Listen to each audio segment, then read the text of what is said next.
Hey, so Trump went to a NATO meeting yesterday and had some really strong statements, let's say, about Greenland, Spain, and Iran.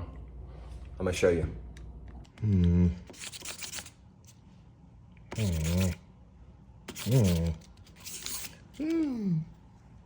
Is the ceasefire done? Is the MOU dead?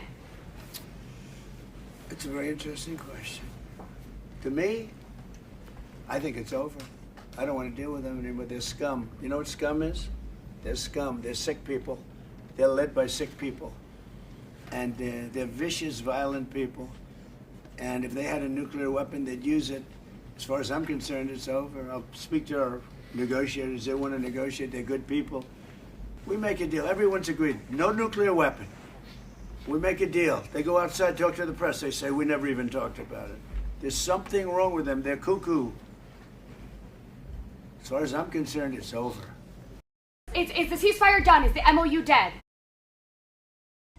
Okay, so that reporter had a nice question. It was simple, direct, in a really interesting vocal tone also, I felt. Here's a BBC article about the Iran situation, okay?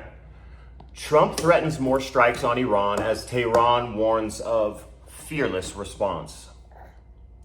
Donald Trump has said the ceasefire agreement with Iran is over, blasting the country's leadership as scum and cuckoo after fresh exchanges of fire overnight. Speaking later to reporters at a NATO summit in Turkey, the American president said the U.S., quote, hit them very hard last night and will, quote, probably hit them very hard again tonight.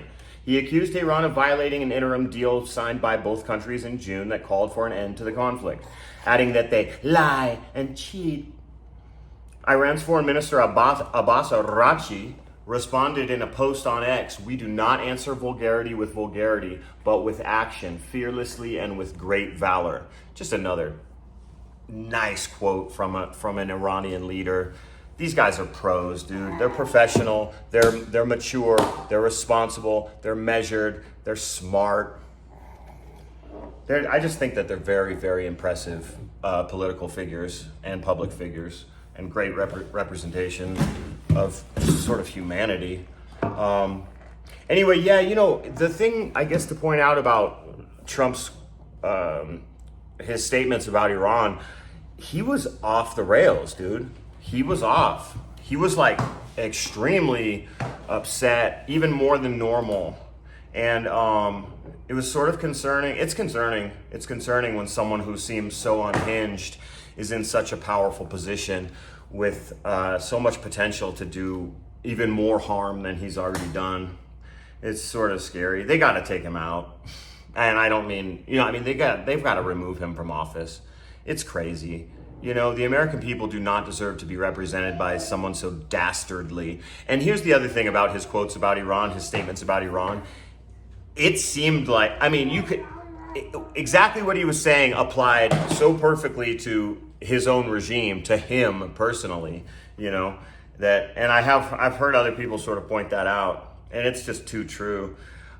Tuesday night into Wednesday saw the worst exchange of strikes between the U.S. and Iran since the deal, known as a Memorandum of Understanding, which was signed on June 17th. It included 14 points, among them a 60-day period for a ceasefire during which negotiations should continue, the safe passage of vessels through the Strait of Hormuz, and the U.S. lifting of sanctions on Iran. When asked about the deal at the NATO summit on Wednesday, Trump said, quote, "I think it's over. I don't want to deal with them anymore. They're scum, they're led by sick people, and they're vicious, violent people." But they're not the ones who attacked you. You know? You attacked them on a baseless, with no sense of what's an unjustified, illegal, aggressive war and military actions against Iran. But now they are the vicious and violent people. Dude, you bombed a girls' school. And I just think that, I know that that's been covered a lot in the media, but hi, lovey-dovey. But that is just too disgusting. And honestly, I feel like it wouldn't shock me if those strikes were intentional. Like, I actually do believe, because I believe those strikes took place on a Saturday, I do believe they probably thought that school wasn't in. You know, they probably thought it was going to be an empty building, or more or less an empty building. So I don't think that they realized that school was in session, but they bombed a little girls' school, dude. They killed a huge group of little girls. And that's just too much, man. That's just too disturbing. Like, they got to bring back those international criminal courts. These people, I think that these people need to be held liable in a criminal way for these actions. Even if it was a mistake, dude, you put a bomb on a girls' school. It's too disturbing. So sad, so sad. And then once the people were gathering to try to help the girls, they bombed it again. And then they're getting called vicious and violent. Like, I don't think Iran should even be communicating with the U.S. Like, and they know that. They're smart, dude. Like, I just wonder what is their real aim with these discussions, because it's obviously going to be a fruitless venture. You cannot make a deal with the United States. I believe a Russian diplomat said something like that the United States is like, they're not capable of making a deal. They're not. The whole MOU was bullshit also. I'm pretty sure it was bullshit. It was just all the United States wanted and needed was for the Strait to get reopened. So they just agreed to whatever to try to get the Strait open, and which it was sort of temporarily. You know, I'm not going to get into all that. You guys probably know the roller coaster nature of that situation. Anyway, okay, so the Iran situation is a true cluster F nightmare, and we'll see where it goes. Now a couple of other things that Trump touched on.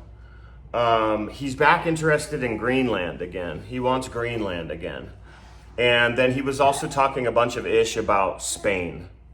So Spain has been an outspoken, I would say, defender of Palestinian rights, and they have at least publicly been anti-Israel. I would say the most prominent European country to take that stance. That's what I would say. I don't know if you would agree with that. But anyway, so Trump dislikes Spain now. So let's talk about this really quick. So this is another BBC.com article. Trump takes aim at wasted cause Spain and revives Greenland claim at NATO summit. U.S. President Donald Trump has used the NATO summit in Ankara, Turkey, to lash out again at fellow member Spain and revive his interest in taking over Greenland. Speaking as NATO Secretary General Mark Rutte looked on, Trump said he wanted to cut off all trade relations with Spain, condemning his European ally as a, quote, wasted cause and, quote, terrible partner in NATO. And, you know, it was really, I thought this was fascinating too, is that in the middle of him addressing the media, he says, yeah, I don't want to do any more deals with Spain.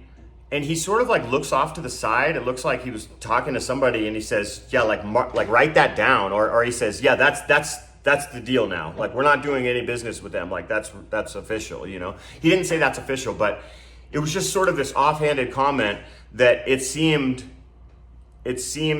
to be his stance on it, right?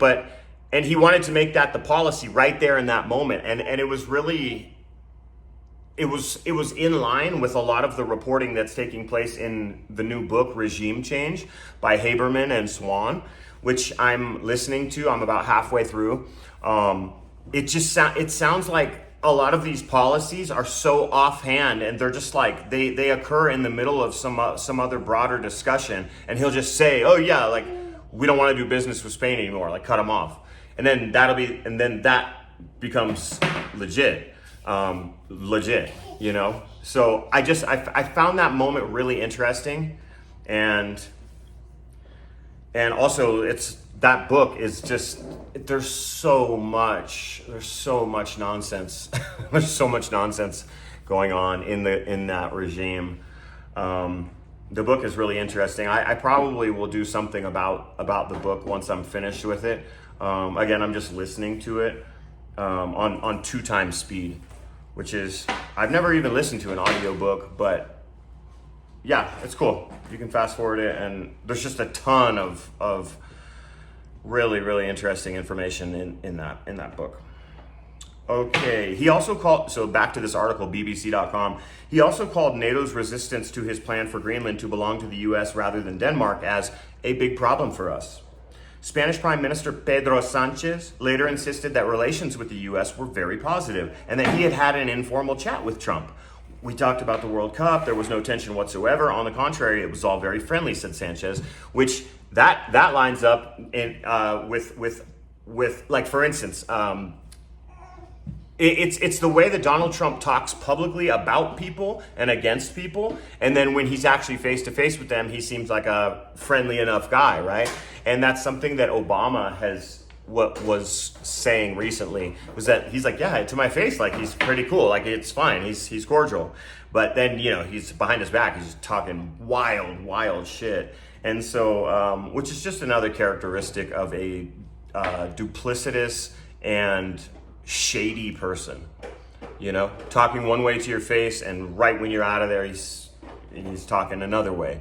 So, you know, this is just a characteristic that is not attractive. It's just not attractive. I have a son, right? His name's Teddy. He's almost 1. Turns 1 in a couple of weeks, and I don't want him to be that way. You know, I want him to be honest and direct and kind. And, you know, Trump has like this laundry list of traits characteristically that are so undesirable. He has like every undesirable trait. I don't know if it's undesirable or indesirable. Anyway, so let's get back to this real quick. BBC.com. Government sources in Madrid said earlier that Spain was responding to Trump's message calmly and patiently and had no intention of changing their excellent social, cultural, and economic relationship. However, Trump has clearly not forgiven Sanchez's socialist-led government for not allowing the U.S. to use bases at Marrón and Rota for missions as part of the war against Iran. Yeah, so Spain did not allow American planes to, I believe, fly over, but to use those 2 naval stations as launching points for the war in Iran, and that obviously made Trump butthurt. There was no change to trade afterwards, and Madrid sources pointed out that last year the U.S. had a trade surplus with Spain. According to U.S. Congress figures, mutual trade was worth $75 billion in 2025, and the U.S. made $3 billion more from the relationship than Spain. The EU has pledged its support for Spain's position, with European Commission spokesman Olaf Gil saying that trade between the EU and US was, quote, deeply integrated and mutually beneficial. So look those were the big standout moments from the NATO summit yesterday. Iran, it's a true cluster F nightmare currently. We'll see where it goes. We obviously hope for the best. We don't want to see people shooting missiles or dying or destroying really important economic and energy infrastructure. Greenland. Trump wants Greenland back. I know I didn't really talk about that much in this video. I'm trying to wrap it up here. Teddy and I are going to go to the audio store here in Mexico City and try to find a microphone that we can use for videos. And Greenland. Did I just say that?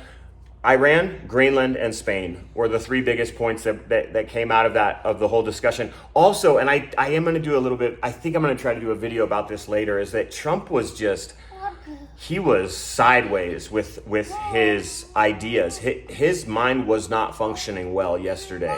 He said the Islamic Republic of Japan was shooting missiles. He called President Zelensky President Putin. He had some other really just missteps in his speech, and his ideas transforming into words was not functioning well yesterday, and that is its own problem. But we'll get into that later. I hope you have a beautiful day. I don't know. Like and subscribe.